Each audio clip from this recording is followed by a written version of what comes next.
सशङ्खचक्रं सकिरीटकुण्डलं सपीतवस्त्रं सरसीरुवीक्षणं सहाप्रवक्ष स्थलकौस्तुभस्त्रियं नमामि विष्णु शिरसा चतुर्भुजं। नमस्कार दोस्तों, मैं आचार्य गोपाल दत्त सती एक बार पुनः आपका स्वागत करता हूं। दोस्तों आज हम चर्चा करते हैं दान और दक्षिणा के महत्व पर। दोस्तों अभी तक आपने अगर मेरे चैनल को सब्सक्राइब नहीं किया है तो प्लीज सबसे पहले आप काम करो चैनल को सब्सक्राइब करने का, क्योंकि जब सब्सक्राइब करेंगे आप हमसे जुड़े रहेंगे तो आपको मिलते रहेंगे लगातार इसी प्रकार की धार्मिक वीडियो। जो छोटी छोटी लोगों की शंकाएं होती हैं उन शंकाओं को मैं दूर करने का प्रयत्न करूंगा। दोस्तों आज मैं आपके लिए विषय लेकर के आया हूं दान और दक्षिणा। अक्सर आप लोगों ने देखा होगा कि जब लोग आपस में बात करते हैं, कहीं पर कोई बात होती है तो हम लोग आराम से बोलते हैं दान दक्षिणा। देखो दोस्तों, दान अलग चीज होती है और दक्षिणा अलग चीज होती है, दोनों बिल्कुल अलग हैं। अब बताता हूं दान और दक्षिणा में अंतर। दोस्तों जो दान होता है वह दान हम कभी भी कर सकते हैं, किसी को भी कर सकते हैं, और उस दान की कोई सीमा नहीं होती है। यानी आप जो कुछ आपकी सामर्थ्य है, अपने सामर्थ्य के अनुसार आप पत्र पुष्प से लेकर के और बड़ी से बड़ी वस्तु आप दान कर सकते हो, लेकिन आपसे कोई डिमांड नहीं कर सकता है। भगवान ने कहा है पत्रम पुष्पम फलमतोयम युमे भक्त्या प्रयच्छति, यानी जो कुछ आपकी सामर्थ्य हो उसको आप दान करो। दान करने के लिए कभी कर्जा लेने की आवश्यकता भी नहीं होती है कि हम कर्जा लें फिर दान करें। यहां तक हमारे शास्त्रों ने कहा है कि दान आप अन्न और जल का भी कर सकते हो। जिसके पास कुछ नहीं है वो किसी को पानी पिलाए, किसी को जो है अपने भोजन में से भोजन कराए, वही आपका दान होता है। फिर कई लोग अपने ब्राह्मणों को, अपने संतों को दान करते हैं। दोस्तों जो दान होती है उस दान की महत्ता होती है। हम जितना दान करते हैं उसका 10 गुना कम से कम हमको वापस प्राप्त होता है।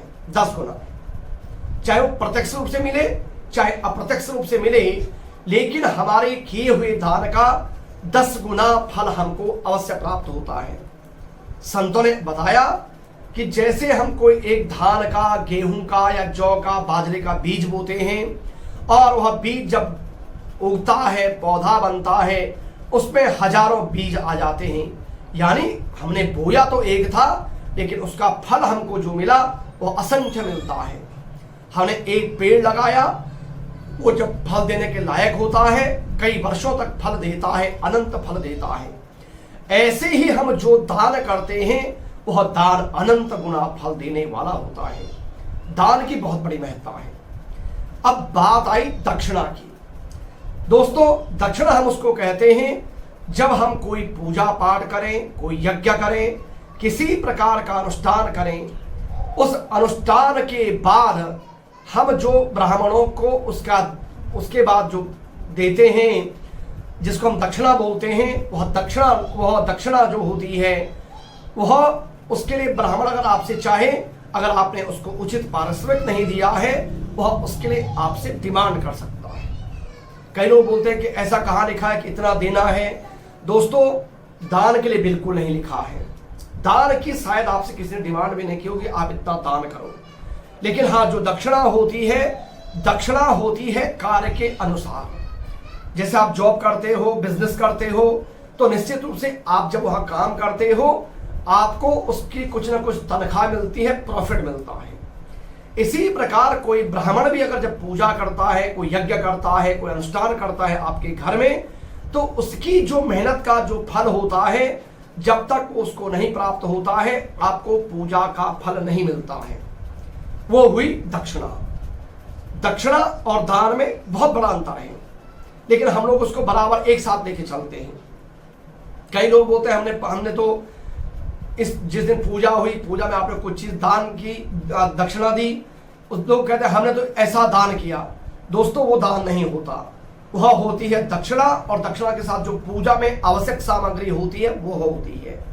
दान होता है कि आपने बिना मांगे अपने आप कोई चीज दान की, शायद उसका आपसे किसी ने उसके लिए डिमांड भी न की हो, कोई डिमांड भी नहीं करेगा। आपके कोई काम नहीं था, पूजा पाठ नहीं थी, आपने अपने ब्राह्मण को जाकर के कोई चीज दे दी, वो दान हुआ।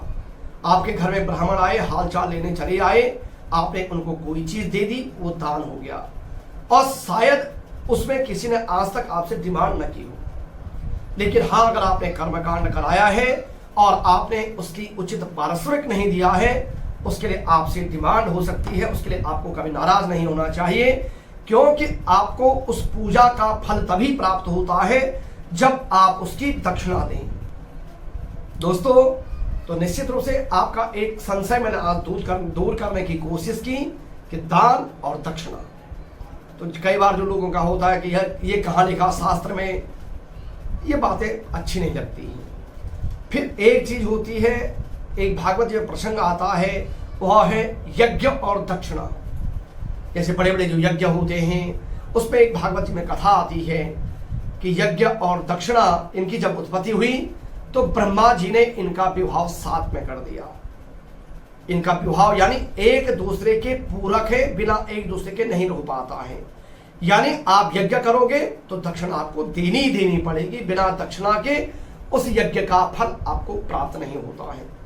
तो दोस्तों कोशिश की मैंने आपकी, इस जो बार बार लोगों के दिमाग में रहता है दान दक्षिणा, इसको आपके संशय को दूर करने की मैंने कोशिश की। तो दोस्तों निश्चित रूप से अगर आपने अभी तक चैनल को सब्सक्राइब नहीं किया तो आप प्लीज आप सब्सक्राइब करें और शेयर करें अपने दोस्तों को, परिवार के लोगों को, क्योंकि ये धार्मिक जो हमने प्रयास किया है धर्म से जुड़ी हुई बातें आप तक, छोटी छोटी बातें पहुंचाने का, ये निश्चित रूप से आपके बड़े काम की आएंगी, परिवार के काम की आएंगी।